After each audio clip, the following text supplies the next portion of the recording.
welcome to my channel. I hope distance learning is going well for you. I am checking in after a little over a month with being completely virtual with my first graders, and it's been hard, not gonna lie. More so on the emotional aspect of not having a classroom community, not being able to give each child the independent attention I feel that they need, not having them have the opportunity to regularly communicate with each other because of background noise and what have you. That has been the hardest part for me. Obviously, the technology aspects of it, I can do. But the emotional part and the administrative part of how do we fit it all in, what needs to go and be sacrificed so that our students' well-being is preserved, and really nurturing their little souls and how they're having to process all of this is huge for me. So I want to share something that I have been trying, and it has been a game changer. I look forward to my Zooms with my kids more than ever, as well as they look forward to it and their families look forward to it from a emotional and community building standpoint, as well as from an academic standpoint. So I have 3 different ways that I implement the breakout rooms in my primary classroom. I teach first grade. Of course, there are thousands, I'm sure, and by sharing, that's how we get new ideas, and that's how I kind of narrowed it down to these 3. So I keep them very structured. We have 3, I'm going to use that word structured loosely, because we have 3 different Zoom times a day.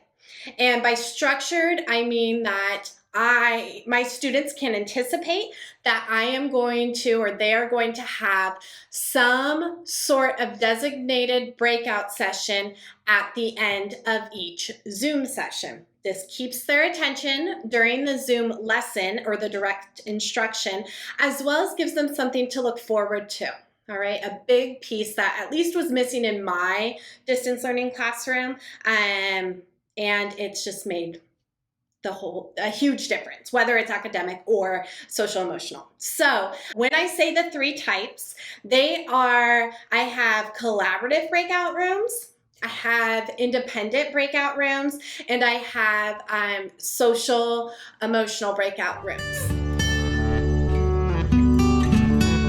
The first type of breakout room that I'm going to jump into and give you some details on why or how it can be used, and then what settings you would want to use for that particular one, is collaborative breakout rooms. Collaborative breakout rooms are a great opportunity for reading groups and pair shares after a lesson. They could be used for partner reading and center or group work. You can also give kids like a digital game, or tell 2 students to get a set of cards if they have them and play a math game.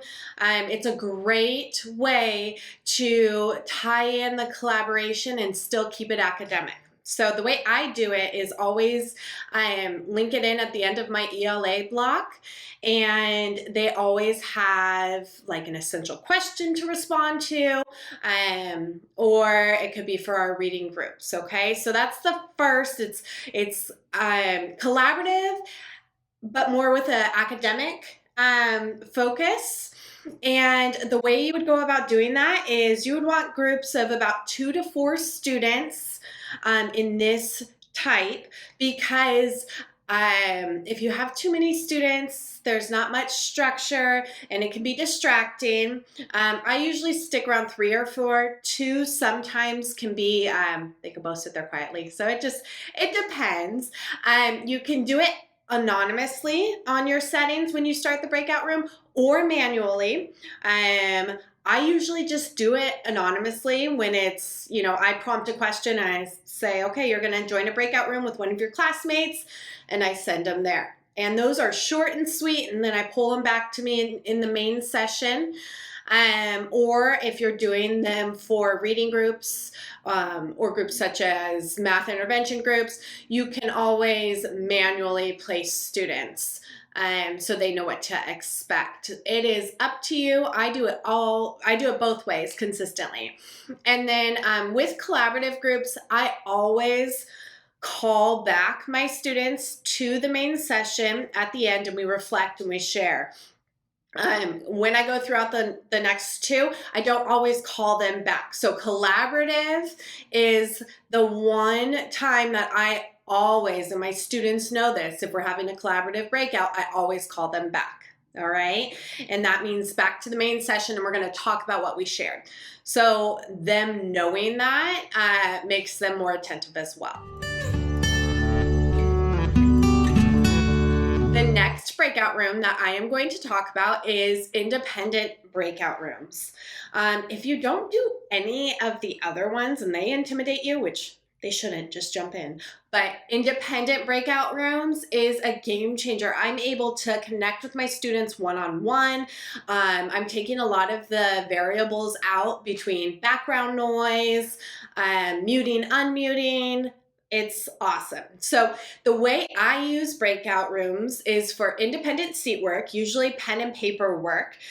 Specifically in my classroom, they always have an independent breakout at the end of every math lesson where I teach them lesson live, whole group, and then I send them to their very own breakout room where they do the assigned math pages.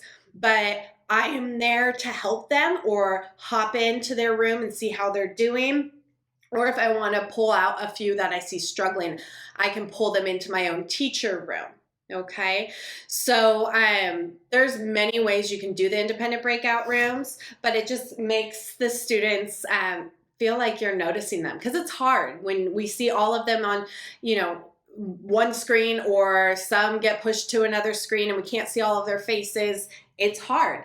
And this really was a positive experience for my first graders. So we do it every day. I said previously I have 3 live sessions. I always do this in the middle live session, which is our math session. The way you would go about setting this up in your settings is you would put one student in a room. I do it anonymously because there's no work you need to do. If you make as many rooms as you have students, for example, in your group that day, if you have 14 students and you make 14 rooms, they're always going to be by themselves in their room. Now, I always recommend making an extra room. This way you can pull kids to you. And if I want to pull them out and assess them, or pull a few to my teacher room and review a concept that more than one student are struggling on, I can do that. Otherwise, it would just sit empty, and that's okay too. And then I tell my students where the question mark button is. So if they're working on their math and I'm in another breakout room with another student, they can press the question mark button, and it basically on the teacher's end says so-and-so needs help in their breakout room. And it's just like raising their hand, which is awesome. The final thing is I don't have my students wait on their breakout room if they finish their work. If they feel like they got it, they finished all of their work and they're ready to check out, I have them or their parent type in their chat, "We're done, we're gonna submit it on Seesaw or Google Classroom." And I always have all pen and paper work submitted digitally. And I do this, I've been doing this in the classroom for 5 years now. I always submit paperwork digitally just to have a quick reference and an accountability factor, knowing that we're going to go back and check it. This last type of breakout room that I'm going to talk about is the one that I feel is the most valuable in our current setting of distance learning or hybrid learning. Social emotional breakout rooms provide an opportunity for our young learners to connect with their classmates in a little bit of a less structured setting, connect with their teachers, and also kind of just fill their tank. It's easy as educators to get burnt out in this current situation that we are facing in education. Just imagine those little 6 and 7-year-olds and how they're feeling. They don't have necessarily the ability to process all of this. So if there's a little thing that we can do during the school day to fill their tank, I would make it a #1 priority. And I think in return, we would see a positive impact on their academics and their engagement in general. They will actually look forward to school and not hopefully fight as much against doing work at home with their families if they know or have something like this to look forward to. So the first way that I incorporate social emotional breakout rooms is through morning meetings. We personally send out a morning meeting prompt and incorporate Seesaw blog, but we also have topics like Mindful Monday where we can get together, talk about a prompt or talk about mindfulness, and then I can ask a question like an SEL prompt and send them out to a breakout room where they can discuss with their classmates. And this has been really enlightening in seeing their responses. They're so genuine, and I've really enjoyed this one especially. Another way to go about it is for Lunch Bunch or Fun Friday, giving them an opportunity to get together in a social setting and not have structure outside of our class norms. Of course, we worry about them following directions and following rules and making sure everything's appropriate and what have you. But you most likely will find that they find this as such a privilege that they're real. As long as you establish clear expectations and norms, they will abide by them for the most part. Now, with that said, I always make an extra room just in case I need to pull someone out and talk to them if they aren't making the best choices. But I make it clear in my classroom that that is strictly a privilege. So it's kind of, I sometimes do it as virtual play dates or game day. We do themed rooms like the Lego room, and everyone gets their Legos and they join in on a room and they can build together and share up on the screen and have Lego challenges. We do arts and crafts rooms where kids can go and do actual hands-on arts and crafts but be together. The opportunities for that are endless. The last way that you can, well, not the last way, but one of the last ways I'm going to point out is an incentive-based or reward-based program in your classroom. So, if you complete all of your work on Seesaw or whatever platform you're using by Friday, you can join us in on Fun Friday as a reward and get to connect with your friends and have some free time. You would be amazed. It sounds simple, but you'd be amazed at what this will do for your classroom culture. Now I'm going to talk about the details of how you would go about doing this. Of course, there are many ways you can go about doing this. These are my suggestions. So for social emotional breakout rooms, I always do between 3 and 6 students because it's more of a social situation. It's okay to have bigger numbers, but I find that anything over 6, you're really dealing with a lot of background noise and exterior factors that make it less productive for the students. And then if you only have 2, sometimes, like I said previously, they can both sit there quietly. Usually when you have 3, someone's going to start up the conversation. I always do this manually. So whether it's a reward or incentive-based social emotional breakout or a interest-based, like for Lunch Bunch or Fun Friday. And I also like to pair up students that I feel would be good in connecting. Maybe they have similar home lives or, I find it important to be intentional with the grouping when doing social emotional breakouts.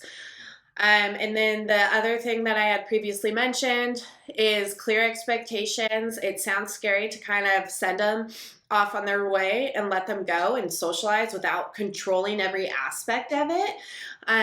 But if you establish clear expectations, once they do this, they will understand how worthwhile it is, and they most likely will not push the boundaries, as long as they understand your expectations. And then the last one is always have an extra room that sits empty in case you need to pull anyone out because they're not making the best choices, or you just want to chat with them. You just kind of always have that there. I also use that as like an assessment time. So sometimes I'll add in an extra virtual play date or social emotional breakout, and I'll pull my students to do their dibbles testing. So I'll pull them into my room. They know that they're going to get pulled out at some point. I pull them into my room. I share my screen. We do it one-on-one live, and then I just send them back to their social emotional breakout room. So it works out really well, and this is definitely my students' favorite, but just in general, they are loving breakout rooms. I will never, ever look back for as long as we are distance or virtual learning. All right. So if you are sold on breakout rooms and how valuable they can be in building your classroom community during this time of distance or hybrid learning, you're going to want to go to your Zoom account on the web, not on the app, and go to your settings. And then you're going to scroll on down all the way to in meeting advanced, which is going to be right here. You can also cheat and go right there to get there faster. This is a place where if you're just working on the Zoom app, you may be amazed at all of the different settings that can be turned on and turned off. So you may problem solve in just looking at these settings on the web. But I'm looking right here for breakout rooms. And so I'm going to toggle that on. And then this portion is very tempting to allow hosts to assign participants to breakout rooms when scheduling. We're planners. That sounds like it would solve a lot of problems. I'm going to recommend that you do not, or you can check it, but not use it, because a lot of our students in the primary grades are accessing Zoom through links that we have provided, and they haven't necessarily created a Zoom account through Google. This tool right here requires that they be logged into their own Zoom account through Google. So again, although this looks enticing, please steer clear of it unless you know your students are accessing Zoom through Google. All right. So once you have that turned on, you are ready to go for your next meeting to start breakout rooms. So now I'm going to show you how to actually start them. All right, you guys, now that you have updated your settings on the web version of your Zoom account, you can either stay on the web version for your Zoom or access your next meeting through your Zoom app. And you need to make sure to update those settings online first before you can use them in a new meeting. If you update your settings online during a meeting, it's not going to make the breakout rooms effective in that meeting. So just keep that in mind. But you will see I am in a meeting with me, myself, and I have logged on multiple devices and labeled them student 1 and 2, just so I can show you how I'm going to move the students around. You're gonna see my dog walking in the background. How I move the students around. Ideally, I would have more students for this example, but for example's sake, I'm just gonna work with what I have. So you're gonna look down at the bottom of the screen. You're gonna see that there is now a breakout room option. Now, I'm going to click on that option, And I am going to talk about why I choose to do this portion live with my students rather than pre-schedule it. I kind of talked about it in the previous section on settings, but when I click on this button, you're going to get this dialog box. Now, this dialog box provides a couple of different options. I will go over the basics of it now. All right, so here you're gonna see how many total participants you have. You can choose how many rooms you have, and then you have the options of automatically and manually. For this example, I'm going to do manual. And I do different options based on the purpose of the breakout room. Now, if I want a breakout room for everyone, I would just do 2 breakout rooms, or say I had 15 students, I would do 15 breakout rooms. Now, if I want to make groups, I would do fewer number. I mean, pretty self-explanatory. The one thing that I will say is I always, when I'm doing manual, you can't do it automatic, but manual, I always create one more breakout room than I need, because I need that extra one. Here's why. You need the extra breakout room. It sits empty, but if you're pulling kids to work with them one-on-one, like pulling them back to your desk, or if you're pulling kids to assess and say they're in a collaborative group, you can pull them back to talk with you. And you also need it for classroom management, or are going to want it for classroom management. I set the norms very clearly with my students. This is such a privilege for them, so they are pretty true to the standard norms, and I don't have a lot of issues with classroom management, but I am prepared if I do. So say I'm in a collaborative group and someone's not getting along, or there's a conflict, or there's something inappropriate, I can quickly move that student into that extra room and meet with them. This provides me an opportunity to quickly isolate the student, and it also gets their attention. All right, so I'm gonna create my breakout rooms. Here you can name your breakout rooms. I name them based, sometimes I don't name them, you don't really have to worry about it, but I do it, like if we're doing Fun Friday, Free Friday, or Lunch Bunch, I name them as themed rooms. You can name them for reading groups, like the red reading group, the green reading group. So for this example, I'll do the Lego room, and I will do the art room, and then down here I forgot to add the extra room I was talking about. So you can go down here and add the extra room, and that could just be here, or it could be teacher, whatever you wish. Okay, so from there you want to check your options over here. Because I'm choosing to do this manually, this is unchecked. If you check this, it's going to make it all automatic, so you're not going to have control over placement or anything like that. I do use that sometimes, but most of the time I do manual. Allow participants to return to the main session at any time. Again, this is your prerogative. I don't, because my little 6-year-olds tend to get lost. They'll press the wrong button and end up back in the main session, and I have to shoot them back. I do teach them how to ask for help in a session, so I'll talk about that in a little while. But I uncheck this. I don't check the automatic closing, and then countdown after closing the breakout room. Now this is automatically by default 60 seconds. It depends your grade level, but for my primary students, 60 seconds of waiting to be sent back to the classroom, I lose them. So normally I broadcast a message out, and I'll show you how, saying, okay, we're about to finish up, say your goodbyes, finish your task, and I leave my countdown timer to 15 to 10 seconds, all right? So there are my settings. I have named my rooms. This part you don't have to do. And now I'm gonna assign my students. So I just click assign, and I click one or multiple students.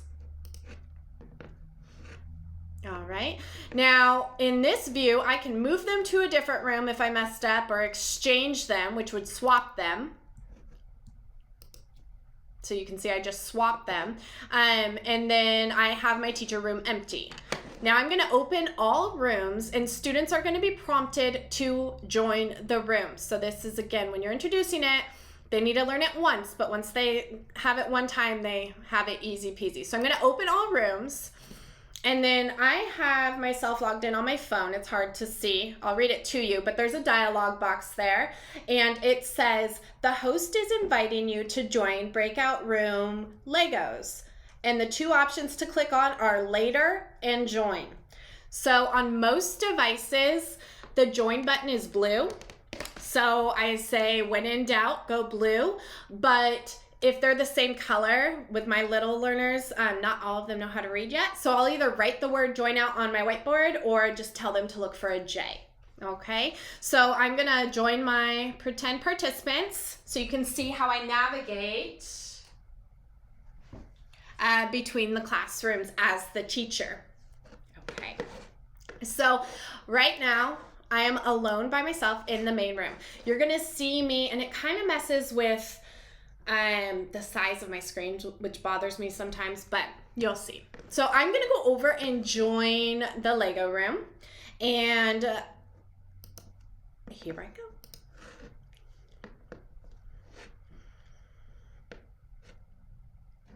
This is what I meant by messing with my size of my screens, but it still does the job. So if I make this full screen, I am in the Lego room right now. This is the other participant. I can chat with them, check in on them, or I can mute and stop my video, and I just pop in like this video over here, and I can observe what's going on in that room, the conversations, to make notes, and when we get back to class say, I love the way that Allie explained the vocabulary word this week. Some recognition, and then as well as like monitoring. Then there's two ways to switch rooms or leave rooms. Down here would be the obvious leave room, the blue button at the bottom corner. That makes sense, but it will be one more step if you're trying to bounce between rooms. So I recommend going to the breakout room, and it's gonna show you, I'm in this breakout room, I want to go to this breakout room. I'm just gonna press join, and it's gonna move me to the other room. All right, it's gonna look the same for you guys because I am using the same avatar. But now I am in the art breakout room, and I can check in from there. All right. Now, if I wanted to pull a student into my individual room, I would join my teacher room.